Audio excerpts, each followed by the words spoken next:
마지막 무슨 법? 주택법. 그래서 지난주에 농지법도 했어요. 그래서 이런 주택법으로 들어가자.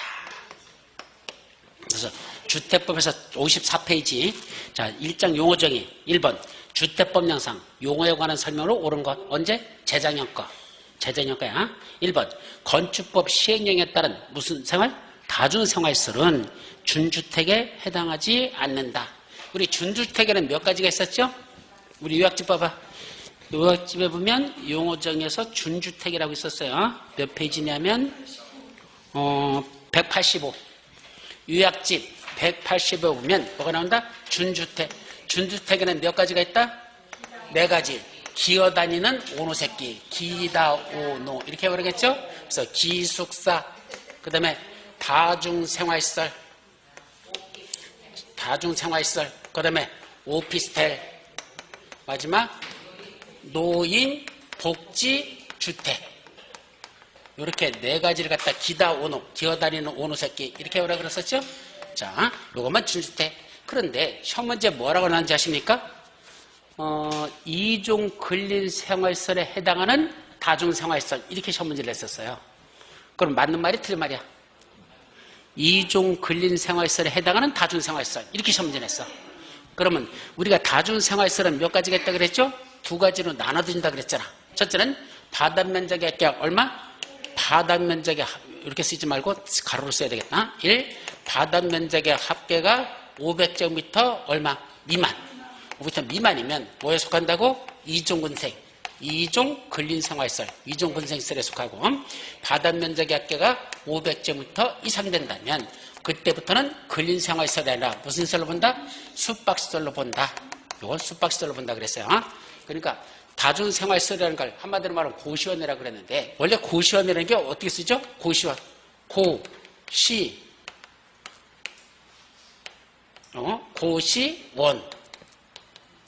이렇게 쓰잖아요. 이게 고시원이에요. 그 고시원은 뭐 하는 데요? 고시 공부하는 데요. 그죠? 그런데 거기는 고시 공부하는 데가 아니잖아. 신림동에 고시원이 있지. 보통 일반적인 고시원은 그냥 저속주민들이 우리가 흔히 말하는 벌집이라고도 하고, 그죠? 그렇게 그냥 문 하나, 그러니까 이렇게 복도 들어가면 양쪽으로 물이 쫙 있는, 그죠?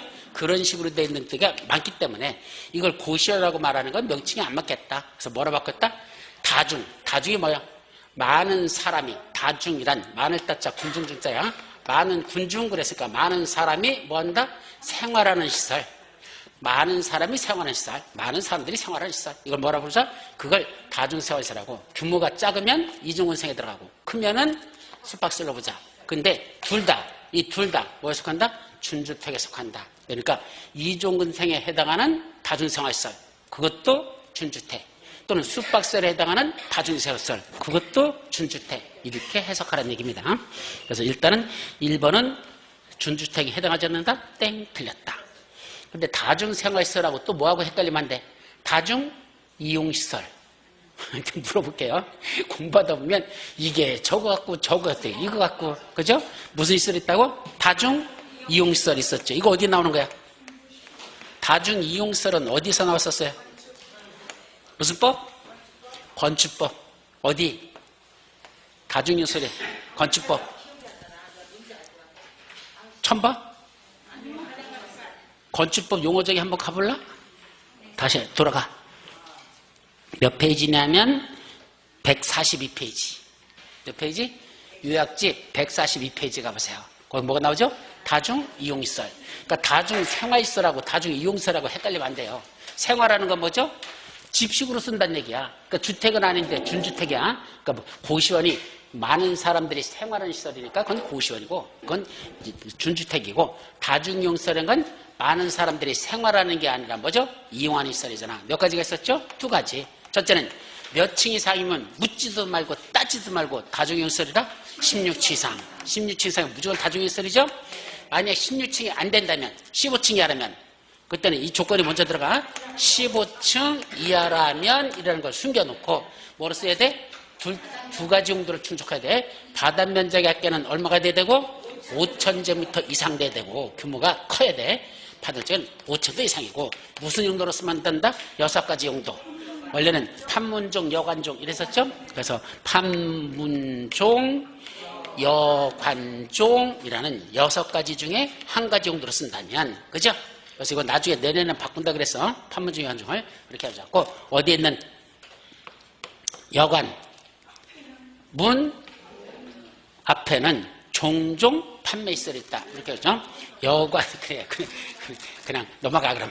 어쨌든, 요런 두 가지를 갖추면 뭐에 속한다? 15층여짜리도 다중연수를 한다. 이때, 문화 및 집회설 중에 뭐는 빠진다 그랬죠? 동물원, 식물원은 제외라는 게 들어있어. 문화 및 집회설에 동물원, 식물원은 다중이용설 아니야. 자, 그런 것들이 들어있었다. 그러니까 다중생활설하고 다중이용설이 같은 게 아니야. 이렇게 개념을 정확하게 구분해서 기억하자. 자, 두 번째, 주택도시기금으로부터 자금을 지원받아 건설되는 1세대당 주거전이 먼저 84제곱미터인 주택은 국민주택에 해당한다. 자, 국민주택이 되려면 몇 가지를 갖추라 그랬죠? 국민주택 되려면 두 가지를 갖추라 그랬잖아. 자, 국민주택 되려면 첫째는 누가 짓는다 그랬죠? 공공건설사업주자들. 누가 했었죠? 국가, 지방자치단체, 토지주택공사, 지방우사. 그죠? 얘들이 건설하는데 규모는 얼마? 국민주택 규모. 국민주택 규모로 짓는다. 그러면 이걸 뭐라 부른다? 국민주택. 두 번째, 누가 짓냐고 묻지 않아. 얘들이 짓던 민간사업주가 짓던 묻지 않아. 중요하잖아. 무슨 돈으로 짓는다? 둘 중에 하나. 첫째는 무슨 돈? 국가나 지방자치단체 재정 지원을 받았어. 국가나 지방자치 재정 지원을 받거나 아니면 주택도시기금의 자금의 지원을 받았습니다. 그래서 요거는 뭐에 대해?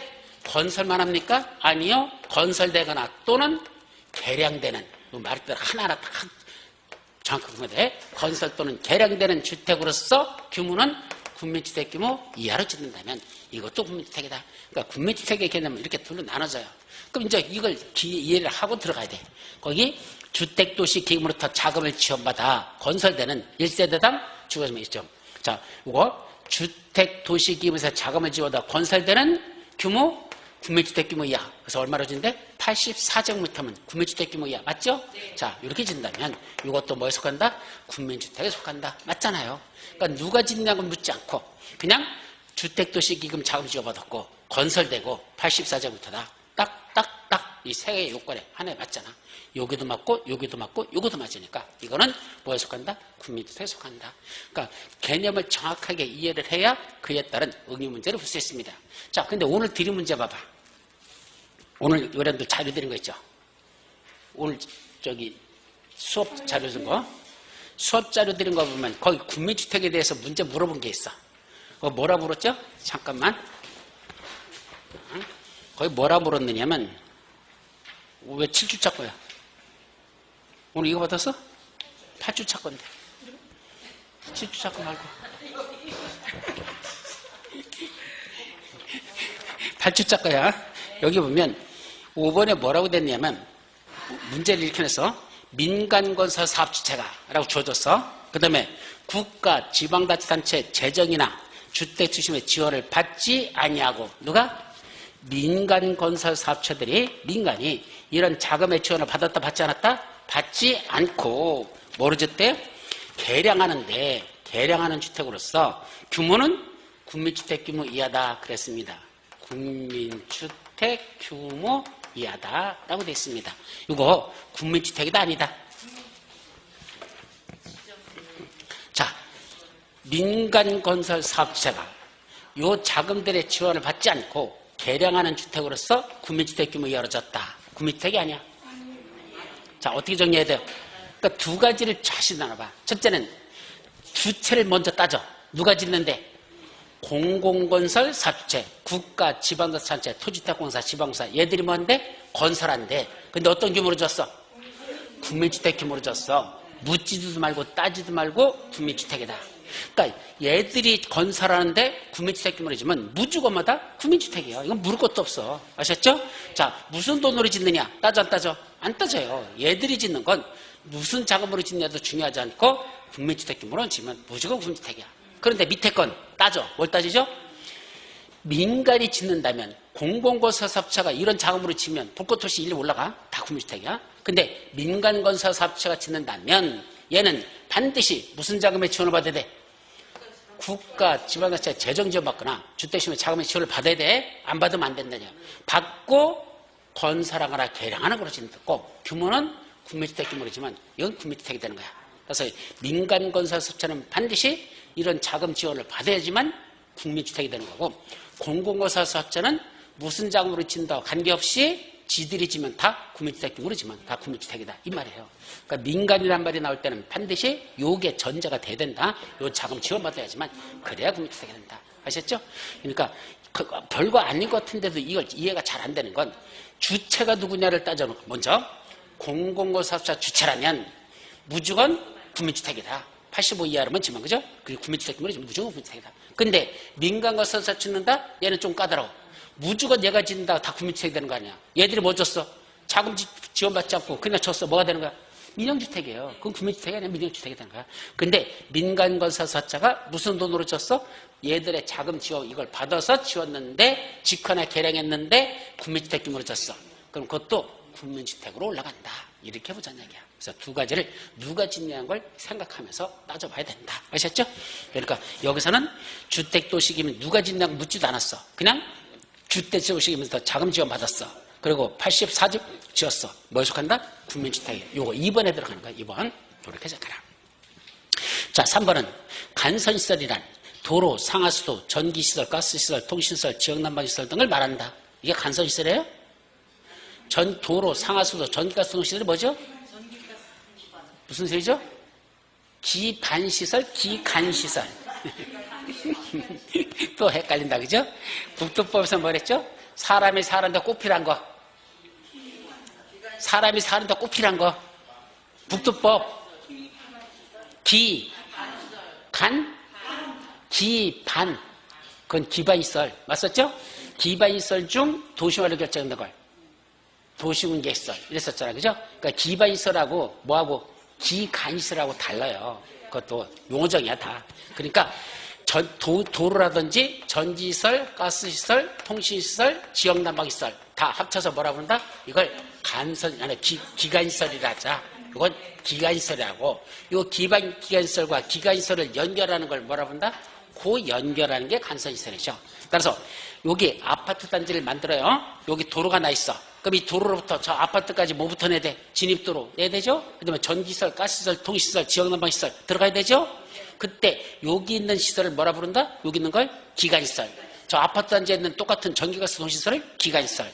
그 기간시설과 기간시설을 연결하는 걸 간선시설. 아셨죠? 그래서 기간시설과 기간시설을 연결하는 걸 간선시설한다. 다만 아파트 단지까지 들어갔는데도 불구하고 그걸 기간시설이라고 보지 않고 뭐란다? 간선시설로 부르는 게 있어. 어디 안에 들어갔는데? 아파트 단지 안에 있어. 근데도 기간시설로 부르지 않고 연결하는 시설로 봐. 간선시설. 뭐가 있을까? 가통지, 가스시설, 통신시설, 지역난방시설. 이게 무슨 말이냐면요. 나중에 여러분들이 조금 100호 또는 100세대 이상 짓는 건 우리가 강의 안 하거든. 만약에 실무에서는 이런 게 중요해요. 여기다 아파트 단지를 짓는데 100세대 이상을 줘. 그러면 전기가스 통신 들어가야 되잖아. 그죠? 그 중에 아파트 단지가 저까지 만들어지면 여기다 요 간선시설 있잖아. 요걸 누가 만들어주더냐? 각각 도로 및 상하수도는 지방자치단체가, 전기는 전기회사 한전, 가스는 가스공사, 이런 식으로 일정한 업체들이나 지방자치단체가 그 설치를 해줘야 될 의무가 있어. 얼마나 짓는데? 100세대, 100호 또는 100세대 이상 질 때. 그러니까 조금 짓는 게 아니라 많이 져요. 그러면 의무적으로 거기까지 들어가는 도로 같은 거 만들어 주라는 얘기야. 이걸 99세대만 지면 병신이라고 합니다. 99세대 지면 거기까지 들어가는 진입로 누가 내야 돼? 지들이. 그 아파트 단지, 주택 단지 지들이 내야 돼. 전기시설, 가스시설, 통신시설 들어오는 것도 지들이 해야 돼. 원래 전기시설 같은 건 전봇대로부터 몇 미터 이내까지는 공짜죠? 혹시 아셔요? 우리 저기 시골 같은 데 가보면 전기시설이 없잖아요. 그럼 전봇대가 있잖아. 그 전봇대로부터 내가 있는 지역까지 전기를 끌어들여야 되잖아. 그럼 이 끌어들이는데 어때까지는 공짜고 어디는 돈을 내야 돼? 얼마인지 아십니까? 200m. 저 마지막 전봇대로부터 200m 내에 내 주택을 지으려고 그래. 그럼 여기까지는 한전에서 지들이 와서 전봇대 설치해주고 그건 무료로 해줍니다. 200m. 근데 200m 넘어 어떻게 되죠? 그건 여러분들이 정부 때 세우는데 하나에 몇십만 원씩 내고 그래서 보통 몇백만 원인지 어떤 때는 몇천만 원을 내야 돼. 저까지 전국 끌어들이려면 그렇게 돼 있습니다. 그러니까 그런 것들은 한전에서 이걸 설치하는 사람이 하는 게 아니라 저기까지 전기 끌어들이는 걸 누가 내준다? 한전이 지들이 해주라는 얘기야. 몇 세대 이상 짓는다면? 100세대 이상 짓는다면.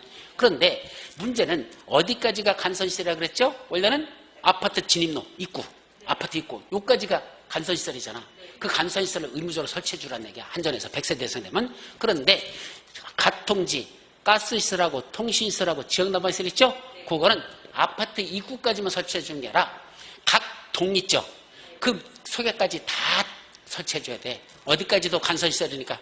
주택단지 안에까지도 가스시설, 통신시설, 지역난방시설은 그건 각각 간선시설이라고 그랬죠? 그러니까 그 간선시설이니까 그건까지도 가스시설, 통신시설, 지역난방시설은 지들 회사들이 거기까지 설치해 주지. 그것까지는 여러분들이 그걸 곧 입구까지만 하고 나머지 끌어들이는 건 여러분들이 돈 내서 하지 않습니다. 그러니까 여러분들이 돈을 절약할 수 있는 거야. 무슨 시설만? 가통지, 가스시설, 통신시설, 지역난방시설은 어디까지 들어오니까 우리 동까지 다 들어와. 아파트 입구까지 들어오는 게 아니라 우리 동까지 다 들어와. 그럼 동에 보면은 밑에 그 연결된 호수관 있잖아. 거기까지는 걔들이 설치해줘. 그럼 그 호수관 따라서 우리 이제 각 집으로 다 가스시설 들어오죠? 통신시설 들어오고, 그거는 아파트 단지 지을 때 이미 거기 가스시설, 통신시설 이런 거 지역난방시설은 이미 간이 다 돼 있잖아. 그 지하실에 있는 그 연결하는 데까지는 그 가스시설, 통신시설, 지역난방시설만은 그 업체들이 지들이 의무적으로 설치해줘라. 왜? 그것도 무슨 시설에 속하니까 간선시설. 그러니까 요 간선시설만 의무적으로 설치해주는데 그게 안에까지 들어가 있는 간선시설은 그것까지도 간선시설이니까 지들이 만들어주지 우리가 돈 내지 않는다는 얘기입니다. 아셨습니까? 그런 게 실무와 관련돼서는 나중에 그게 중요한 거야. 근데 우리가 공부할 때는 별로 이거 아무것도 아니잖아. 뭐 가통지가 무슨 주택단지 안에 있어도 간선시설이야? 그건 몰라도 되지만 진짜는 100세대 또는 100호 이상 많이 짓는다면 요 간선시설만은 설치무자들이 만들어줘야 되는데, 그런데 주택단지 안까지도 간선시설로 보는 세 가지 가스, 통신, 지역난방시설은 그건 업체들이 지들이 그 안에도 만들어주지 그 사업주체, 즉 주택단지 만드는 그 사업주체가 부담하는 게 아니라는 거. 건스티치 해설 시설 그 업체들이 부담해야 된다는 거. 그런 게 중요한 거야. 그래서 이거 떼야 됩니다. 근데 이 가통지 이 세 가지 시설인 주택단지 안에도 간선시설이라고 그랬죠? 요거는 우리 공인자 시험에서는 아직 한 번도 안 났어. 작년에 다른 시험에서 요게 났었어요. 가통지는 주택단지 안에 있어도 뭐에 속한다? 간선시설에 속한다는 건 공인중개사 시험 문제에 난 게 아니라 다른 저기 있잖아. 주택관리사. 그 주택관리사 시험 문제에서 거기서 났지. 여기서 난 게 아니야. 그것까지만 기억해. 또 네 번째, 방범설비는 무슨 시설? 복리시설에 해당한다. 맞아요? 방범설비는 복리시설에 해당한다. 또 5번, 주민 공동시설은 부대시설에 해당한다. 이거 풀어 못 풀어? 예, 그럼 이렇게 생각해봐. 방범설비는 꼭 있어야 되는 거예요? 있으면 편리한겨? 우리 거술술 해볼까? 방범시설은 꼭 있어야 되는 거야? 있으면 편리한 거야? 꼭 있어야 되는 거죠? 그럼 무슨 시설이야? 꼭 있어야 되는 게 아까 뭐라고 그랬어요? 주택에 딸린 시설. 부대시설이라고 했잖아. 주택에 딸린 것보다 부대시설이잖아. 꼭 있어야 되는 거잖아. 방범설비 꼭 있어야 되죠. 위험하잖아. 있어야 된다. 있으면 편리한 게 아니고 있으면 준 게 아니고 그건 꼭 있어야 된다. 그럼 무슨 시설? 그건 부대시설. 주민 공동시설은 어디에 나오죠? 그건 복리시설에 들어가거든요. 근데 이걸 애우냐? 못 애우죠. 왜요? 거기 밑에 보세요. 54페이지 맨 밑에 봐봐. 54페이지 맨 밑에 보니까 뭐가 나오죠? 부대시설이란 다음의 시설 또는 설비를 말한다. 해놓고 다음 페이지 몇 가지 나와요? 가나다라 1, 2 해놓고 2번에 가나다라 마바사 아자차카 타파. 그죠? 동그라미 3번에 가나다라 마바사. 무슨 송창식 무슨 노래가 나오고 있어요. 그죠? 예. 아다타파 카타하 하면서 무슨 뭐 하는 거냐고 이거. 이거 어떻게 외우느냐고. 그러니까 이걸 일일이 애워? 못 외우잖아요. 그러니까 어떻게 생각하라? 꼭 필요하다. 부대시설. 있으면 좋다? 복리시설. 그럼 이렇게 해야 되지. 이걸 일일이 다 외우는 건 불가능한 겁니다. 자, 그 밑에 55페이지 중간 밑에 5번에 복리시설이라 해놓고 쭉 나오죠? 그 중에 맨 밑에 아자차카 아차차카 타에서 카에 뭐라고 돼 있어? 주민 공동시설. 거기 들어있잖아. 그러니까 주민공동시설은 뭐에 속한다?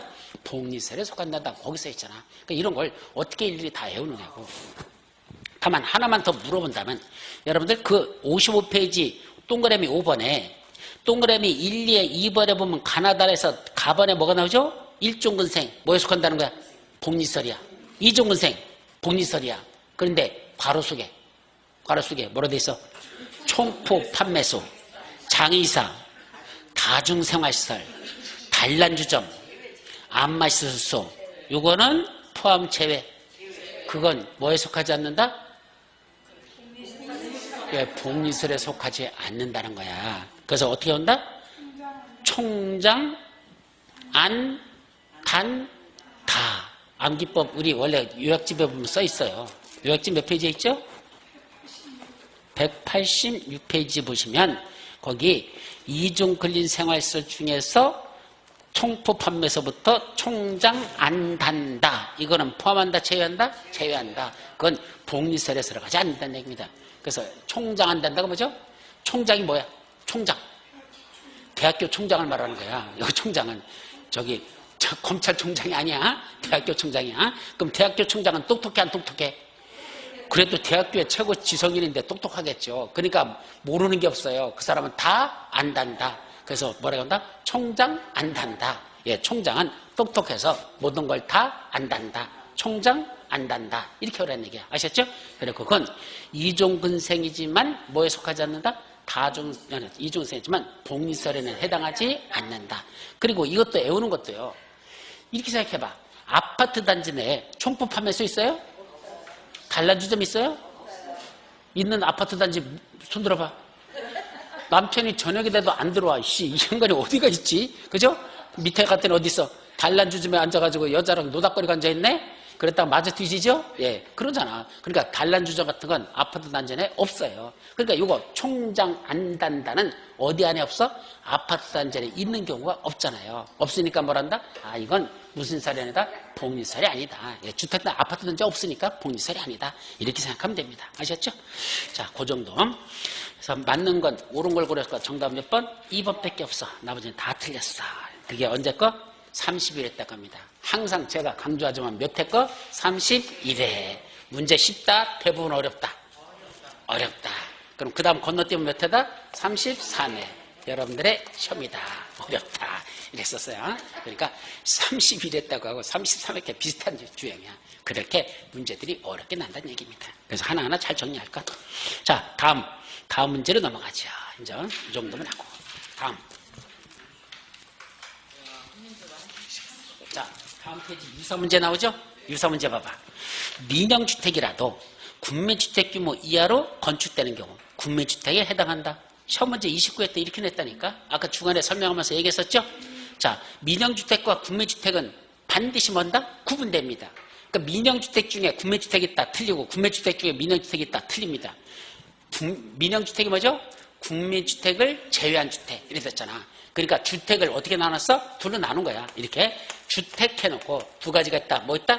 국민주택과 민영주택이 있다. 이렇게 나눴고 국민주택은 몇 가지가 있고 두 가지가 있고 아까 요거 했었죠? 어디 갔어?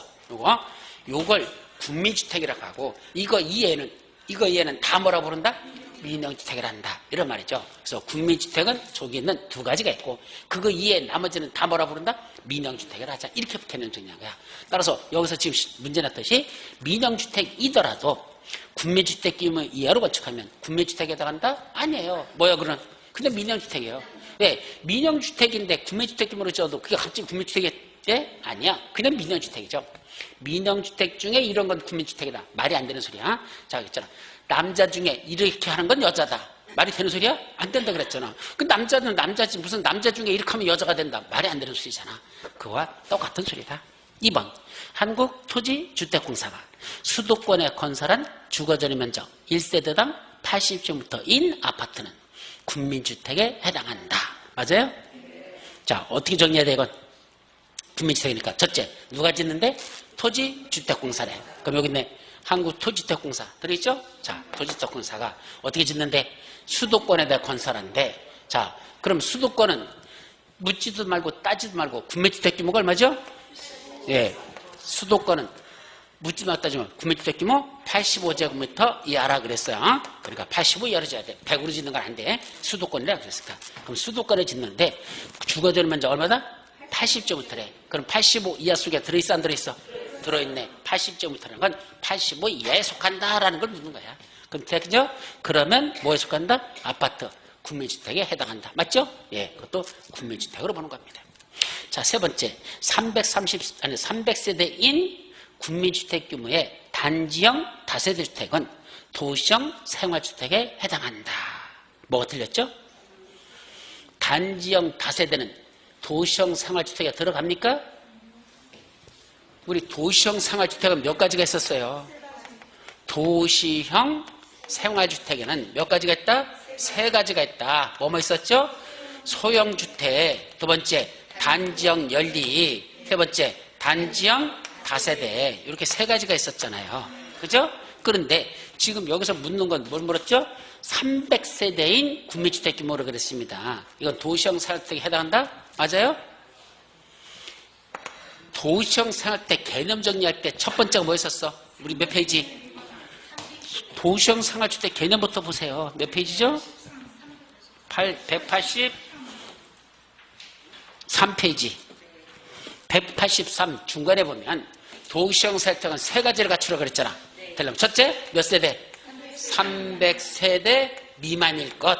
미만 290까지 플러스 국민주택 규모로 지을 것 플러스 도시지역에서만 건설할 것. 이렇게 세 가지를 애우라고 그랬잖아요. 아까 했었잖아. 여기서 걸리는 거 이거 300세대 미만으로 져야 돼요. 그리고 얼마다? 국민주택 규모인데 도시지역에만 짓기 때문에 도시지역도 국민주택 규모는 얼마죠? 85 이하. 원래 85였죠. 다만 단지형 연립과 단지형 다세대만 85 이하지. 누구는 더 내려가? 소형주택은 얼마까지 내려가요? 60제곱미터 이하까지 내려가더라. 이렇게 됐었잖아. 셋 중에 소형은 60이야. 나머지 단지형의 단세는 그럼 85야까지 짓는다. 이게 국민주택 규모로 짓는 걸 이렇게 지라는 얘기야. 그래야 도시형 생활주택이 될 수 있다. 그래서 도시형 생활주택이라면 아무리 크게 져도 몇 세대밖에 안 된다? 300세대 미만이 된다. 또 각각 세대별로도 면적은 아무리 커봤자 원래는 85 이하였는데 소형주택은 60세대 이하로만 져야 된다. 세 번째, 어디다 져야 된다? 도시지역에만 짓는단다. 이렇게 먼저 개념 정의해놓고 그 중에 세 가지가 있다. 이게 전제입니다. 그러니까 이 세 가지는 다 이 요건을 충족해야 돼. 아셨죠? 이 요건을 충족해놓고 그 다음에 소형주택, 단지형 연립, 단지형 다세대 이렇게 개념 정의하는 겁니다. 이해돼요? 따라서 이때는 뭐가 잘못됐어? 300세대인 그게 틀린 거야. 아무리 커봤자 299세대밖에 안 된대요. 아셨죠? 그래서 단지형 다세대인데 300세대는 절대 안 됩니다. 몇 세대입니다? 299세대까지만 가능하겠죠. 자, 4번. 주택에 딸린 건축법에 따른 건축 설비는 복리설에 해당한다? 아까 주택에 딸린 하면 뭐가 다르죠? 부대시설이죠. 그죠? 주민들의 생활복리를 위한 하면 복리설이 되는 거고, 주택에 딸린 건 부대시설입니다. 그러면 건축 설비도 부대시설에 들어갑니까? 예, 들어가요. 건축 설비도 그냥 들어간다. 따라서 이건 복리가 아니라 부대시설에 해당한다. 그건 어려운 거 아니에요, 사실은. 그래서 그건 틀린 문장이죠. 자, 2번. 주택법령상 용어에 관한 설명으로서 옳은 것. 자, 1번. 주택단지에 해당하는 토지가 폭 8m 이상인 무슨 도로? 도시계획 예정도로 분리된 경우에는 분리된 토지를 각각 뭐로 본다? 별개의 주택단지로 본다. 맞습니까? 예. 도시계획 예정도로는 폭 8m. 일반 도로는 폭 20m 이상. 그래서 21, 8도 했었잖아. 그죠? 21은 폭 20m 이상인 일반 도로. 폭 8m인 도시계획 예정도로. 각각 분리되면 별개의 주택단지. 그 맞죠? 그럼 1번 정답이죠. 몇 회야? 30회 때 시험 문제입니다. 어려워요? 쉬워요? 예, 쉽습니다. 예, 그래서 30회는 쉬운 거야. 아셨죠? 그래서 당연히 쉬운 거고, 꼭 홀수 때는 어렵고 짝수 때는 쉽다. 그렇게 이해하시면 돼요. 자, 2번. 단독주택에는 건축법 시행령에 따른 다가구 주택이 포함되지 않는다. 우리 단독주택에는 몇 가지 있었죠? 세 가지. 단독, 다중, 다가구. 뭐는 빠진다? 공간은 포함되지 않는다. 공간이 빠지죠. 다가구는 포함돼요. 1번도 틀렸고. 3번. 공동주택에는 아파트, 연립, 기숙사 등이 포함된다? 아니요. 아파트, 연립, 다세대. 기숙사는 아까 뭐에서 간다고? 준주택이라 그랬잖아. 그러니까 기숙사는 준주택 여기 들어가잖아요. 그러니까 기숙사는 공동주택에 안 들어가요. 준주택에 들어가요. 그래서 그것도 틀렸고. 4번 주택이란 세대의 구성원이 장기간 독립된 주거생활을 할 수 있는 구조로 된 건축물의 전부 또는 일부를 말하며 거기도 뭐도 포함된다? 부속 토지도 주택에 포함시킨다 그랬었죠? 근데 부속 토지는 제한다. 땡 틀렸고. 5번 주택단지에 딸린 뭐가 있다? 어린이 놀이터, 근린생활시설, 유치원 또는 주민운동시설 또는 지역난방 공급시설 등 부대시설에 포함된다. 자, 어린이 놀이터, 근린생활시설, 유치원, 주민운동시설, 지역난방 공급시설 다 들어가 있네. 자, 이 중에 주택에 딸린 어린이 놀이터라든지 근린생활시설이라든지 유치원이든지 주민운동시설은 주택에 딸린이라고 썼는데 그는 뭐에 속할까? 복리시설이야. 이건 있으면 좋은 거죠. 어린이 놀이터, 아파트 단지에 꼭 있어야 됩니까? 어린이 놀이터. 있으면 좋은 거지. 꼭 있어야 되는 거 아니잖아. 우리 집은 없어요. 애들 지금 제일 꼬맹이가 26살이야. 그럼 26살짜리가 뭐 놀이터 가서 놀 일 있어? 그죠? 모르겠어. 이제 나중에 내가 더 늙어가지고 치매 걸리면 내가 어린 놀이터 가서 놀고 있을지 몰라도, 그죠? 나이가 더 먹어서. 예. 그때 치매 걸려서라도 놀러 가면 모를까? 놀이터 쓸지 모를까? 지금은 우리한테는 놀이터는 필요가 없잖아. 꼬맹이들 키우는 집에 놀이터 필요하죠. 꼭 있어야 되는 건 아니죠? 자, 경로당은 젊은 친구들한테는 아무런 의미가 없죠. 그죠? 부모하고 모시지도 않는데, 그죠? 그러니까 경로당도 필요 없잖아. 있으면 좋을 뿐이지 꼭 있어야 되는 건 아니다. 이런 것들이 무슨 시설? 복리시설이죠. 그래서 근린생활시설, 상가 있잖아. 물어보죠. 아파트 단지에 다 상가 있어요? 아니잖아. 없는데도 수두룩하잖아. 그죠? 있으면 뭐 한 거고? 좋은 거고. 없어도 그냥 살만하잖아. 그러니까 이건 무슨 시설? 복리시설. 복리시설이야. 또 주민운동시설, 운동시설도 있으면 좋죠. 없는데도 수두룩하고. 그러니까 이것도 복리시설. 그럼 지역 난방 공급시설 하고 됐죠? 이거는 간선시설에 포함돼요. 뭐에 들어간다? 간선시설. 그래서 이건 여기 나오는 지역난방 공급시설은 간선시설이라는 개념에 들어간다라고 하면 이해하고 넘어가죠. 자, 그 다음에 그러니까 옳은 건 몇 번밖에 없어? 1번. 뭐 어려운 거 아니에요. 1번이에요.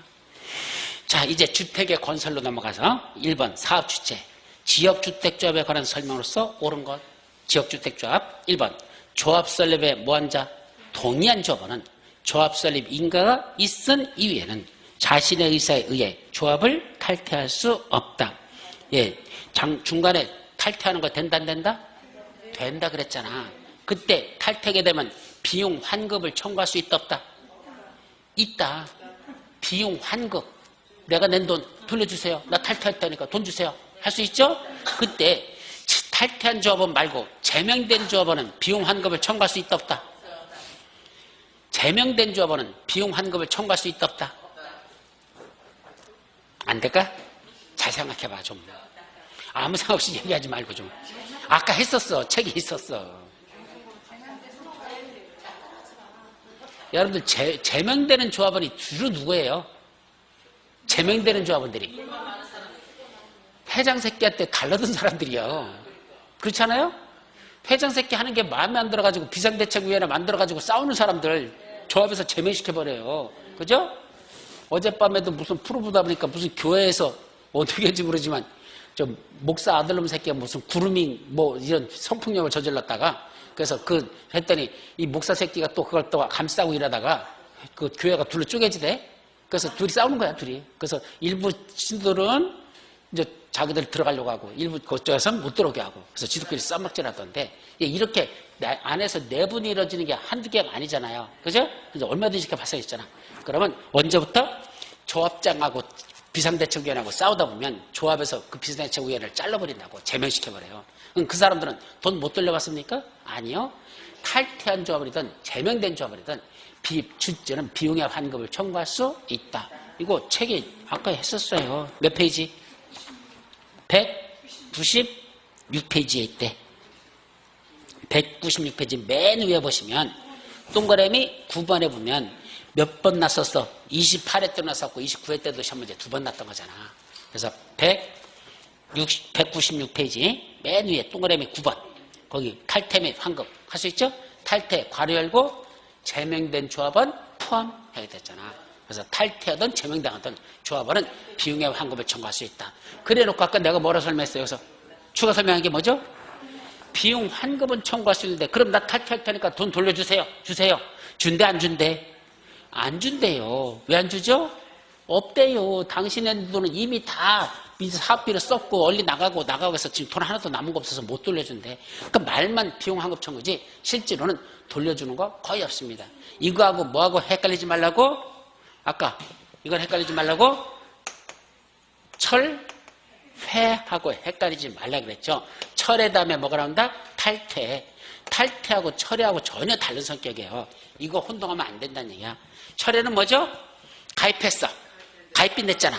그죠? 그랬다가 가만히 생각해보니까 이거 아닌 것 같아. 나 이거 취소가 아니야. 뭐 한다고? 철회한다. 나 안 할래요. 이게 철회잖아. 그죠?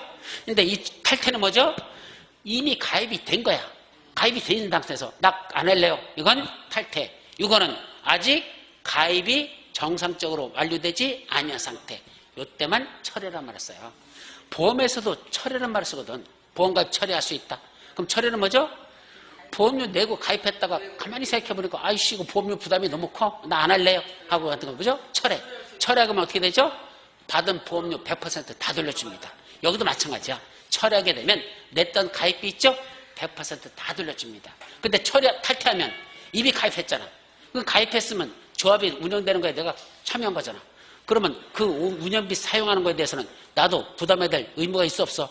있게 되는 거죠. 그러니까 내가 낸 돈 다 돌려주세요. 어림 택도 없습니다. 그건 안 된다. 그래서 철회는 아직 정식 가입하기 전에 내가 가입 안 할래요 하는 건 철회.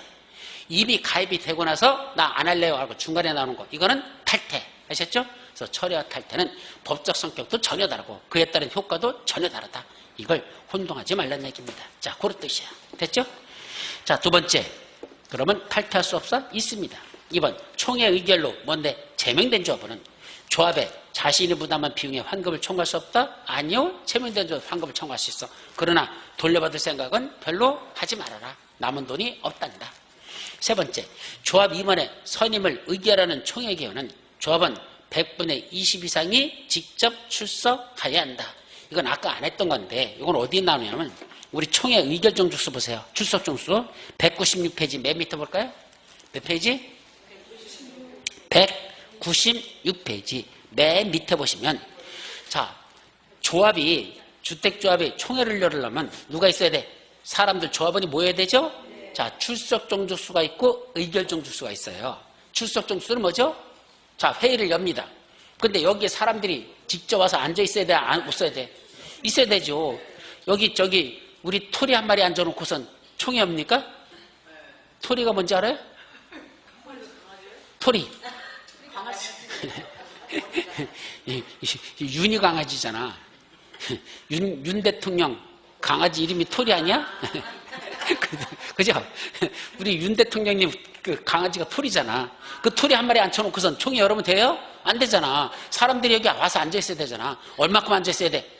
100분의 10 이상이 직접 출석해야 된다. 그게 원칙이에요. 그래서 총회를 열으려면 회의를 개최하려면 출석 정수 100분의 10 이상. 다만 두 가지. 첫째, 창립총회.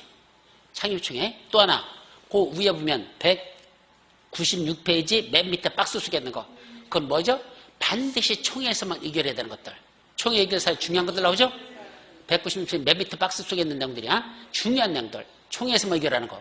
요거를 회의를 열으려고 총회를 개최할 때는 100분의 10 갖고 된다 안 된다? 안 됩니다. 얼마가 돼? 100분의 20 이상이 직접 출석한대. 그러면 그 내용 조합 규약의 변경, 자금의 차입, 예산으로 정한 사항 외에 조합원에게 부담될 내용들, 업무 대행자, 시공자, 임원의 선임, 해임 등등 중요한 것들은 반드시 100분의 20 이상 직접 출석해야 되죠? 여기서 문제는 게 뭐다? 조합 임원의 선임을 의결한다 했잖아. 그럼 임원 뽑는 건 중요한 거야? 중요하지 않은 거야? 중요한 거죠. 그러니까 100분의 10 갖고 내 100분의 20이 해야 돼. 100분의 20에 직접 써다. 이거 반드시 총회에서만 의결하는 거니까 이때는 10% 갖고 안 되고 20%가 직접 출석하여야 한다. 됐습니까? 말귀를 그렇게 새겨들어야 됩니다. 그래서 그건 맞는 문장? 예, 정답이에요. 그래서 정답. 4번은 조합원을 뭐 한 이유에? 공개 모집한 이유. 이 공개 모집이라는 걸 언제 하는 거죠?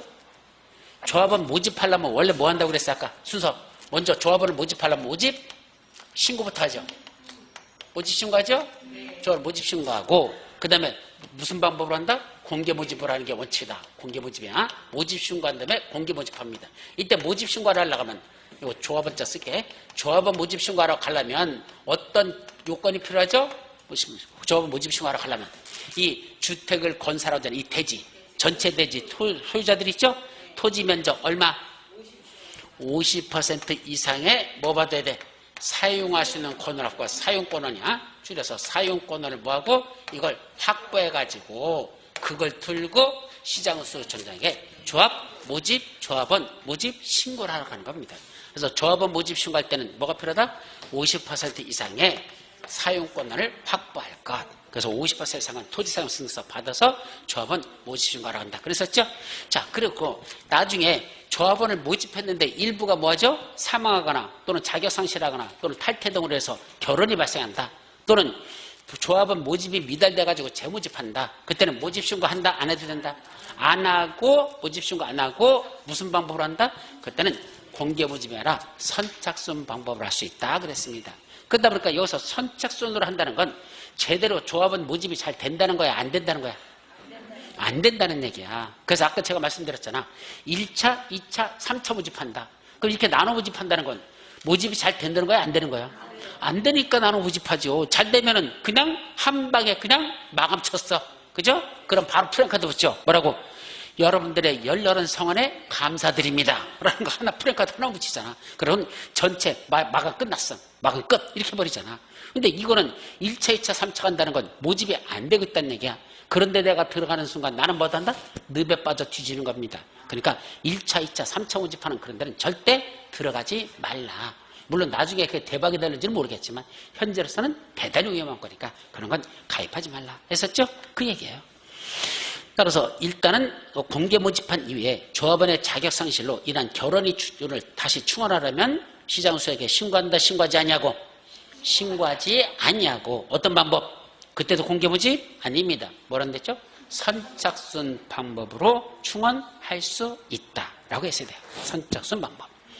그래서 4번은 두 군데가 틀려서 신고하고 가라. 신고하지 아니하고.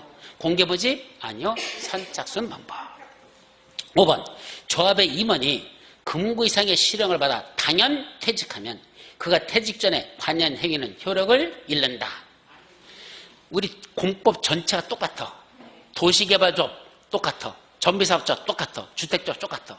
임원이었던 자가 결격사에 해당해서 임원의 자격이 상실하죠?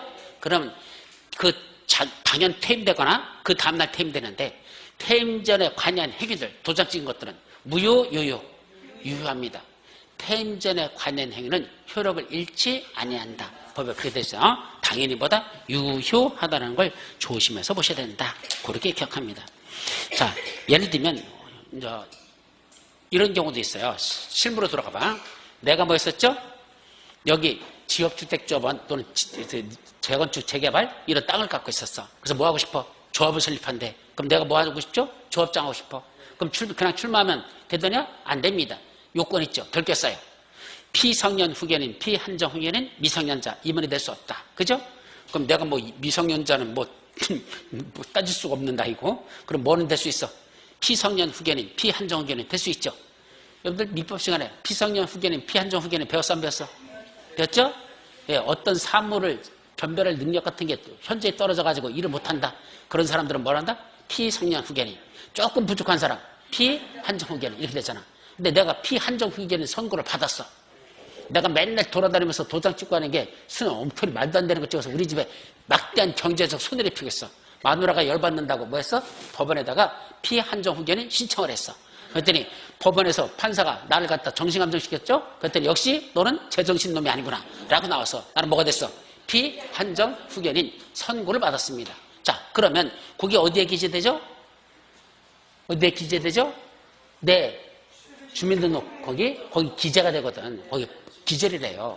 근데 내가 조합 임원을 진짜 내가 출마하려면 그건 제출이 안 되래. 제출하거든. 그럼 거기 피한정 후견인 선고에 돼 있으니까 나는 임원이 안 되죠? 근데 내가 뭐 했다는 얘기야? 그걸 지워버렸습니다. 뭐로 지운다 그랬죠? 내가 했죠. 아세톤으로 지운다 그랬잖아. 잘 지워져요. 네. 아세톤이 제일 잘 지워지는 거야. 그래서 아세톤을 다 지웠어. 그래 놓고선 정상적인 서류인 양 하고 제출했죠. 그랬더니 사람들은 뭐 이상 없네? 받았죠? 그리고 이제 회의하잖아. 그럼 출마하면 내가 정견 발표해야 되죠? 그래서 뭐로 했어?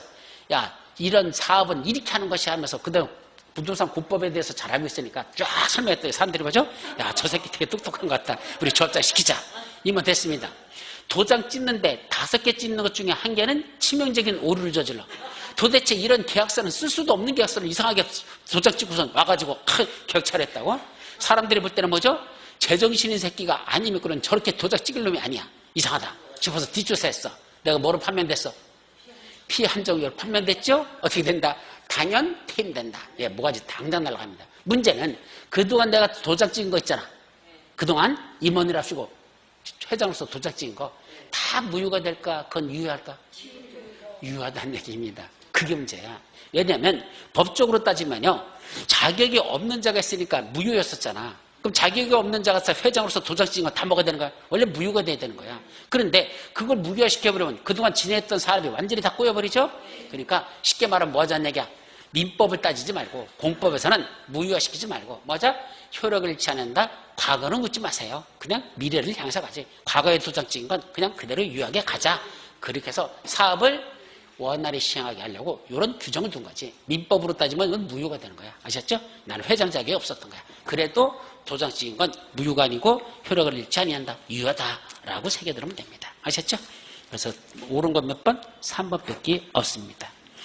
자, 그 밑에 유사 문제 몇 개만 더 보고. 자, 유사 문제 보십시오. 탈퇴한 조합원은 조합 규약으로 정하는 바에 따라 부담한 비용의 환급을 청구할 수 있다. 아까 탈퇴했던 제명된 조합원이든 비용 환급 청구할 수 있었죠? 그러나 돌려받을 돈이 없는 게 문제다. 두 번째, 조합원의 공개 모집 이유. 조합원이 뭐였죠? 사망, 자격상실, 상태 등으로 결혼을 충원하거나 미달된 조합원을 재모집할 때는 아까 모집 신고한다 안 한다? 다시 안 하고 선착순 방법으로 모집할 수 있었죠? 예, 맞는 문장. 또 그 밑에 공법의 기본 원리에서 그 밑에 보면 지역주택조합이 조합 설립인가를 받은 후에 조합원을 추가로 모집한 경우에는 주택조합의 변경 인가를 받아야 된다. 자, 설립할 때 뭐 받았죠? 인가 받았어. 그럼 변경하거나 해산할 때도 뭐 한다? 인가 받는다. 그랬잖아. 자, 처음에 설립할 때 신고했어. 설립 신고는 하나만 있죠. 뭐 국민주택을 공급받기 위한 직장주택조합을 설립할 때면 설립신고죠? 그걸 설립신고로 설립해놓고 중간에 변경하거나 해산할 때도 뭐 한다? 변경신고, 해산신고. 그래서 결론은 설립할 때 인가받았으면 변경하거나 해산할 때도 인가받아야 되고 설립할 때 신고했으면 변경이나 해산할 때도 뭐 한다? 신고한다. 이렇게만 외워두시라 했었어요. 그러니까 그건 맞아 틀려? 예, 설립인가 받았잖아. 그죠? 근데 변경할 때는 변경인가 받아라. 맞아요. 또 그 밑에 국민주택을 공급받기 위해 설립한 무슨 조합만? 직장주택조합은 중간에 해산하려면 이건 설립인가상에서 설립신고상이었었어. 예, 이게 신고잖아. 국민주택을 공급받기 위한 직장주택조합은 설립신고상이죠? 근데 나중에 인가받은 걸 변경할 때는 변경 인가받아야 돼? 신고해야 돼? 예, 그때는 신고만 하면 되잖아요. 설립할 때 신고상이니까 인가받은 것도 다시 변경할 때도 변경 신고만 하면 된다. 설립할 때 신고했어. 변경 해산할 때도 신고. 아셨죠? 그렇게 오란 얘기입니다. 자, 근데 여기서 이렇게 생각하는 사람이 있어. 직장주택조합은 봐요. 누구? 직장주택조합. 그럼 직장주택조합은 국민주택만 공급받습니까? 민영주택도 공급받을 수 있습니까? 직장주택조합을 설립할 때 국민주택도 공급받을 수 있고 민영주택도 받을 수 있지 꼭 국민주택만 공급받는 거 아니에요. 그런데 직장주택조합을 설립할 때 만약에 민영주택을 공급받으려고 하면 그때는 설립인가 받아야 돼? 설립신고해야 돼? 민영주택을 공급받기 위한 직장주택조합은 설립인가 설립신고? 설립인가입니다. 그러면 국민주택을 공급받기 위한 직장주택조합은 지금 나왔잖아. 설립신고. 아셨죠? 그러니까 원칙은 설립인가라고 그랬잖아. 그럼 국민주택을 공급받기 위한 직장주택조합만 설립신고고 나머지들은 다 보니까 원칙 설립인가상이니까 바로 직장주택조합을 설립하는데 국민주택이 아니라 민영주택을 공급받으려고 직장주택을 설립하면 일단 설립인가 받아야 되고, 국민주택을 공급받기 위한 직장주택자만은 설립 신고사항이다. 그것만 신고라 이 뜻이에요. 아셨죠? 그래서 여러분들이 공부하다 보면 직장주택조합은 지금도 그렇게 공부하고 있는 사람들 수두룩해. 가르치는 교수가 한 번도 그 설명해 준 사람이 없어. 직장주택조합은 두 가지가 있다. 뭐뭐 있다? 국민주택을 공급받는 직장주택조합과 민영주택을 공급받는 직장주택 두 가지를 다 설립할 수 있지. 꼭 국민주택을 공급받는 직장주택조합만 설립한다. 땡 틀려버려요. 다만 그거는 무슨 상이다? 신고만으로 설립할 수 있다라고 기억하시면 되죠. 그래서 국민주택을 공급받기 위해서 설립한 직장주택조합이 해산한다? 당연히 해산 신고만으로 할 수 있다라고 했어야 돼. 됐죠? 예, 거기까지만 정리하고 이제 나머지 잠시 쉬었다가 들어가도록 합니다.